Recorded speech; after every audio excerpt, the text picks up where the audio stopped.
नमस्कार साथियों, कैसे हो आप सभी। मैं विक्रम सिंह चौहान आज एक और नई कहानी लेके आया हूँ और जिसका हमारा टाइटल है ऑनेस्ट किंग। एक बार एक राजा थे और उनकी कोई संतान नहीं थी और अब वो बुजुर्ग हो चले थे। तो उन्होंने सोचा कि मेरे बाद मेरे राज्य को कौन देखेगा, इसका उत्तराधिकारी कौन होगा। तो उसके लिए उन्होंने क्या किया, पूरे राज्य में अनाउंसमेंट करा दिया और राज्य के अंदर जितने भी जवान थे उन युवाओं को बुलाया और उनको बोला कि मुझे अपने राज्य के लिए एक ईमानदार उत्तराधिकारी चुनना है और मैं आप लोगों का टैलेंट देखना चाहता हूँ। तो उसने एक डेट फिक्स की और उस डेट के ऊपर जितने भी उस राज्य के युवा थे उन सबको बुलाया।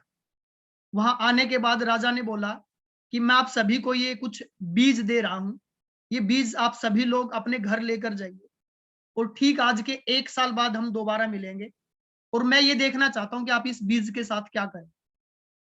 तो राजा ने वहां जितने भी युवा आए थे उन सब के अंदर वो थोड़े थोड़े बीज बंटवा दिए। सभी लोग खुशी खुशी अपने घर लेकर चले गए और ठीक 1 साल के बाद, अब उस 1 साल के दौरान क्या हुआ, सभी ने अपने घर जाके उन बीज को लगा दिया। किसी ने खेतों में डाल दिया, किसी ने अपने बगिया में डाल दिया, किसी ने पार्क में डाल दिया, किसी ने घर में डाल दिया। तो एक लड़का ऐसा था जिसका बीज उग ही नहीं रहा था। उसने बेचारे ने खूब मेहनत की, उसमें पानी डाला, खाद डाला, दवाई डाली, सारी चीजें डाली, लेकिन उसके बाद भी उसका बीज उग नहीं पा रहा था।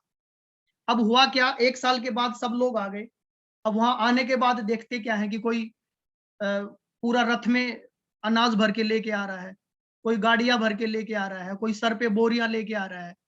तो राजा ने सबसे वन बाय वन पूछा कि भाई उस बीज का आपने क्या किया। तो किसी ने बताया कि मैंने उसको अपने खेत में लगा दिया, तो उससे बहुत बड़ी अच्छी फसल हुई, तो मेरे पास ये 100 टन अनाज हो गया। कोई कह रहा है कि मेरे पास इतना अनाज हो गया कि गाड़ियों में आ ही नहीं रहा, आपको खेत में ही चलना पड़ेगा। ऐसे कर करके राजा ने सबसे पूछा। तो सब लोगों ने अलग अलग तरीके से बताया कि मैंने इतना अनाज पैदा कर दिया, मैंने इतना कर दिया। और एक लड़का ऐसा था जिसका हुआ ही नहीं था, जिसके घर में वो अनाज पैदा ही नहीं हुआ था, वो सबसे लास्ट में खड़ा था। तो राजा ने उससे पूछा कि तुमने बीज का क्या किया, तुम्हारी फसल नहीं हुई क्या। तो उसने कहा कि राजा जी मुझे माफ करना, मैंने बहुत मेहनत की, मैंने बहुत कोशिश की, खूब उसमें मैंने दवाई और उसमें सारा मतलब यूरिया वगैरह जो भी था वो मैंने उसके अंदर डाला, लेकिन उसके अंदर अंकुर ही नहीं फूटा। अब राजा की बारी थी कि उसको अपना उत्तराधिकारी चुनना था और उसने भरी भीड़ के अंदर उस लड़के को बुलाया जिसका बीज उगा ही नहीं था। ये देख के सभी लोग हैरान हो गए कि राजा ने इसको क्यों बुलाया जबकि इसका तो कुछ पैदा ही नहीं हुआ। तब राजा ने अनाउंसमेंट किया कि मुझे जो अपना एक उत्तराधिकारी चाहिए था वो एक सच्चा और एक ईमानदार इंसान चाहिए था, और मैंने जो आप सभी लोगों को बीज दिए थे, वो जो बीज जो थे उनसे आगे फसल हो ही नहीं सकती थी, वो नपुंसक बीज थे। और ये अकेला एक ऐसा ईमानदार है जिसने आके सच्चाई बताई कि उस बीज से कुछ पैदा ही नहीं हुआ, और आप लोग जबरदस्ती से कहां से अनाज भर के लेके आए मुझे नहीं पता। तो आगे जो मेरा उत्तराधिकार जो होगा वो यही लड़का होगा।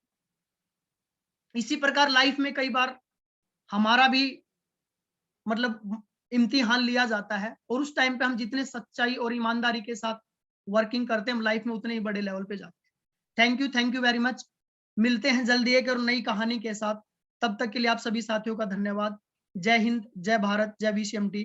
मिलेंगे एक जल्दी नई कहानी के साथ। Thank you very much.